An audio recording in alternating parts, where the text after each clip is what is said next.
Hello বন্ধুরা, good morning and welcome back to my channel Mumtaz daily blog চ্যানেলের আরও একটি নতুন ভিডিওতে তোমাদের অনেক অনেক স্বাগত জানাই।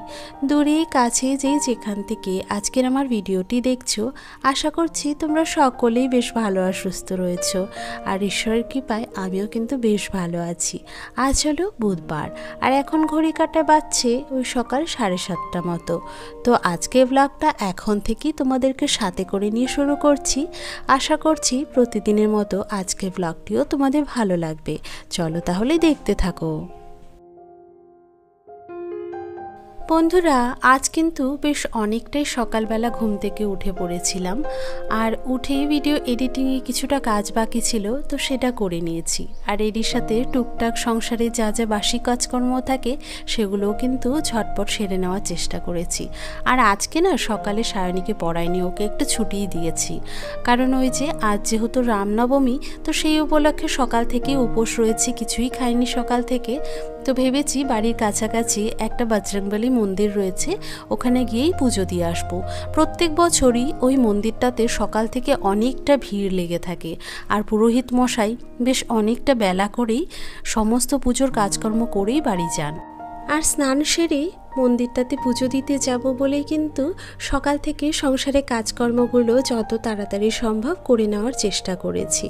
আর এই তো সংসারে যা যা কাজকর্ম ছিল সেগুলো কিন্তু দেখতে দেখতে শেষও করে নিয়েছি। আর তারপরে স্নানটাও কিন্তু এর মধ্যে আমার করা হয়ে গেছে। স্নান করে ভাবলাম কি পরে পুজো দিতে যাই, তো সেই কথাটা মাথায় আসতেই আলমারির সামনে এই হলুদ রঙের শাড়িটা রাখা ছিল। তো পুজো পার্বণে না একটু শাড়ি পরে গেলে কিন্তু বেশ ভালো লাগে, জানো তো। তো সেই জন্যই আজকে এই শাড়িটা পরেছি।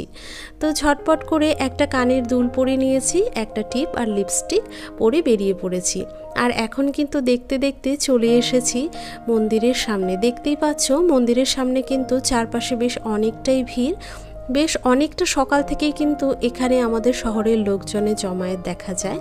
তো আমার পেছনের দিকটাতে দেখতেই পাচ্ছ অনেক ধরনের দোকান বসেছে।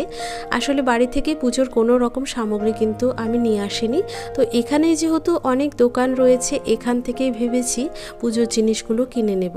মানে ফুল আর যা যা কিনতে হয় আর কি পুজোর জন্য সমস্তটা এখান থেকে কিনে নেব। তো এই যে এক চেনা পরিচিত কাকিমা দোকান দিয়েছে এখানে, ওনার কাছ থেকেই ফুল, বেলপাতা, লাড্ডু, ফল আর একটা ওড়না দিয়ে কিন্তু একটা ফুলের সাজি সুন্দর করে সাজিয়ে নিয়েছি। তো সেটা নিয়েই এই যে দেখো আমি এখানে লাইনে দাঁড়িয়ে পড়েছি। যেহেতু এখানে অনেক লোকের ভিড়, তো রীতিমতো একটা লাইন দিয়ে কিন্তু পুজো দিতে হচ্ছে। আর এখানে মাইকে অঞ্জলির মন্ত্র পড়া হচ্ছে, তো সকলে মিলে কিন্তু এখানে অঞ্জলিটা দিয়ে দেব। এখানে এত প্রচণ্ড পরিমাণে ভিড় থাকার কারণে আমি কিন্তু তোমাদের সাথে মন্দিরের ভেতরের কোনো রকম দৃশ্যই শেয়ার করতে পারলাম না, তার জন্য আমি নিজেও অনেকটা দুঃখিত। আর এই যে রোডের এই পাশ থেকে চেষ্টা করলাম তোমাদের জন্য একটুখানি ভিডিও তুলে নেওয়ার। দেখতেই তো পাচ্ছ অনেক লোকের ভিড়, আর তার মধ্যে প্রচণ্ড রোদের তাপ, তাই বাইরে বেশিক্ষণ কিন্তু দাঁড়াতে পারলাম না। এই যে বেরিয়ে পড়েছি, প্রচণ্ড রোদ, মানে সামলাতে পারছি না, কোনো রকমে তাড়াহুড়ো করে চলে আসছিলাম বাড়ি থেকে বেরিয়ে। তো যাই হোক, অনেক ভিড়ের মধ্যে পুজোটা দিতে পারলাম। আর এই যে প্রসাদ, সেটা নিয়ে চলে যাচ্ছি। আর বাড়ি গিয়ে তো অফিসের কাজ শুরুই করতে হবে, এখন 11টা পার হয়ে গেছে। তো চলো বাড়িতে গিয়ে দেখা করছি। স্নান করেই রেডি হয়ে বেরিয়ে গিয়েছিলাম বলে তুলসী গাছে আজ জলটা দিয়ে বেরোতে পারিনি, তবে বাড়ি এসে হাত পা ধুয়ে কিন্তু তুলসী গাছে জলটা অর্পণ করেছি। আর তারপরে ড্রেসটা চেঞ্জ করে নিয়েছি। আর এই যে দেখো পাশের বাড়িতে যেহেতু পুজো হয়েছিল কাল, তাই এই যে কিছুটা খিচুড়ি আর কিছুটা তরকারি দিয়ে গেছে।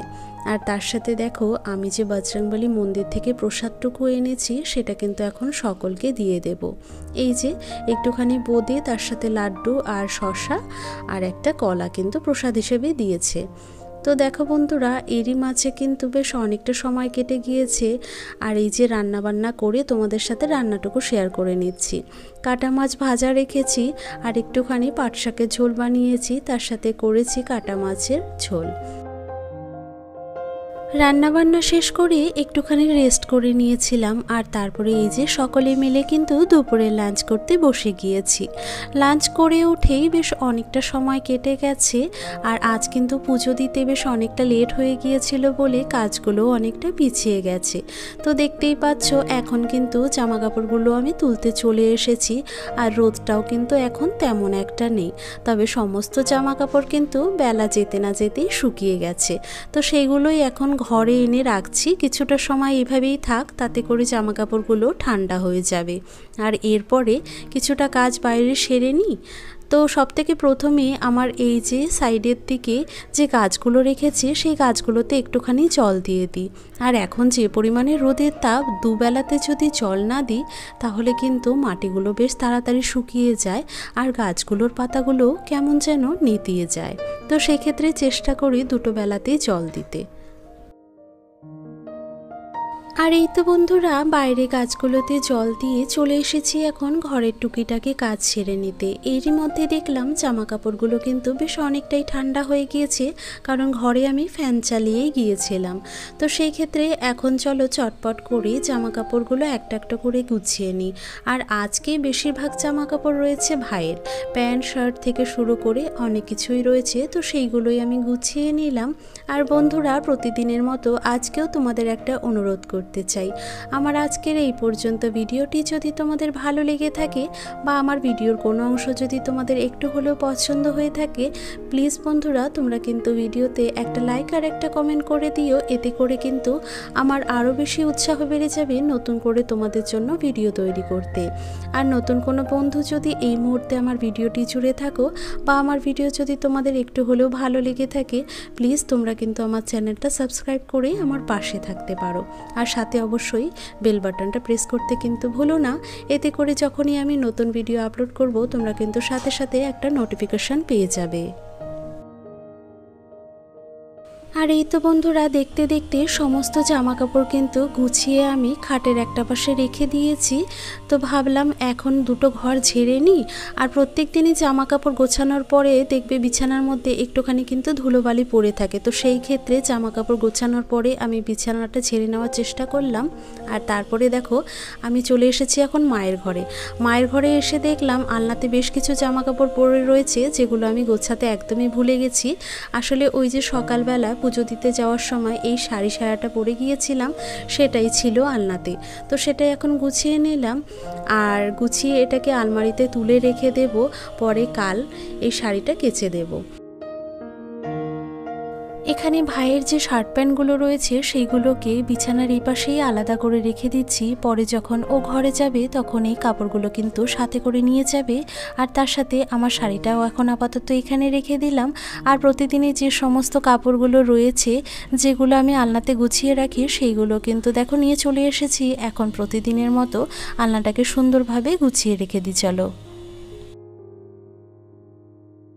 বন্ধুরা, আমরা প্রত্যেকটা বাড়ির মেয়ে বা প্রত্যেকটা বাড়ির গৃহবধূই কিন্তু সংসারের সমস্ত খুঁটিনাটি কাজগুলোকে সুন্দরভাবে গুছিয়ে করারই চেষ্টা করি। তবে অনেক সময় কি হয়, আমরা কিন্তু সেই কাজগুলোকে একটা একঘেয়েমি কাজের মধ্যে ফেলে দিই, এতে করে কিন্তু কাজগুলো ততটা সুন্দর হয় না। তাই আমি সবসময় চেষ্টা করি কাজগুলোর মধ্যে একটুখানি ভালোবাসা এনে বা একটুখানি এনার্জির সাথে সেই কাজগুলোকে করে নিতে। এতে করে আমার কাজগুলো কিন্তু অনেকটাই সুন্দর হয়, আর যে কাজগুলো আমি গুছিয়ে করি সেগুলো কিন্তু দেখতেও অনেকটা ভালো লাগে। আর এই যে দেখো আজ দুপুরবেলা গাছ থেকে এই বেলটা পড়ে গিয়েছে। তো আমাদের গাছের বেলগুলো কিন্তু প্রত্যেকটাই এইরকমই ধরনের বড় বড় হয়ে থাকে। এর আগেও বেশ কটা বেল পড়েছিল, তো সেইগুলো কিন্তু পাশের কয়েকটা বাড়িতে দেওয়া হয়েছে। আর ভেবেছি এই বেলটা এবারে আমরাই শরবত বানিয়ে বাড়িতে খাবো, তো সেটাই রেখে দিয়েছি আর তোমাদের সাথে শেয়ারও করে নিলাম। তো দেখো ওদিকে জামা কাপড়গুলো গুছিয়ে নিয়ে ঘরের যে টেবিলটা রয়েছে টেবিলটাকে একটুখানি পরিষ্কার করে আবারও জায়গা মতো জিনিসগুলোকে গুছিয়ে রেখে দিলাম। তারপরে বানিয়ে নিয়েছিলাম বাড়ির পাতা টক দই দিয়ে একটুখানি লস্যি। প্রত্যেক দিনই এই লস্যিটা আমরা খেয়ে থাকি, এতে করে কিন্তু শরীর আর পেট দুটোই বেশ ঠান্ডা থাকে। আর খেতেও কিন্তু বেশ ভালো লাগে। আমার তো বেশ ভালো লাগে, তোমরাও কিন্তু ট্রাই করে দেখতে পারো। বাড়িতে বানা এইরকম লস্যি আরও যেন বাইরের থেকে দ্বিগুণ স্বাদের হয়ে থাকে। তো সেটাই আর কি সকলে মিলে খেয়ে নিয়েছি। আর এই যে তারপরে বাইরের কিছুটা কাজ সারতে চলে এসেছি। দেখতেই পাচ্ছ এখন কিন্তু এপাশের উঠোনটা আমি ঝেড়ে নিচ্ছি, আর মন্দিরের দিকে যে উঠোনটা রয়েছে সেটা কিন্তু আগেই ঝেড়ে নিয়েছিলাম। তো দেখতে দেখতে এদিকের উঠোনটা আমার ঝাড়া হয়ে গেছে। তো চলো বন্ধুরা, এখন চলে এসেছি আবারও ঘরে। সকালে যে মন্দির থেকে প্রসাদটা এনেছিলাম সেটাই এখন এই কৌটোতে ঢেলে রেখে দেব। বাড়িতে সকলে মিলে লাড্ডু আর ফল প্রসাদটুকু খেয়ে নিয়েছিলাম, আর এটুকু বোঁদে রাখা ছিল, তাই ভাবলাম এটাকে প্লাস্টিকের একটা কৌটোতে ঢেলে রেখে দিই আর এটাকে ফ্রিজে তুলে রেখে দেবো, না হলে বেশি দিন কিন্তু রাখা যাবে না। আর তারপরে দেখো চলে এসেছি এখন দুপুরের মেজে রাখা সমস্ত বাসনগুলোকে ঘরের এই ঝুড়িটাতে সাজিয়ে রেখে দিতে। তো মোটামুটি আমার সমস্ত কাজকর্ম কিন্তু শেষ হয়ে গেছে, এবারে আবারও অফিসের কাজগুলো করতে বসে যেতে হবে। তো বন্ধুরা, আজকে এখানেই বিদায় নিচ্ছি। কাল দেখা হচ্ছে আবার একটা নতুন ভিডিওতে।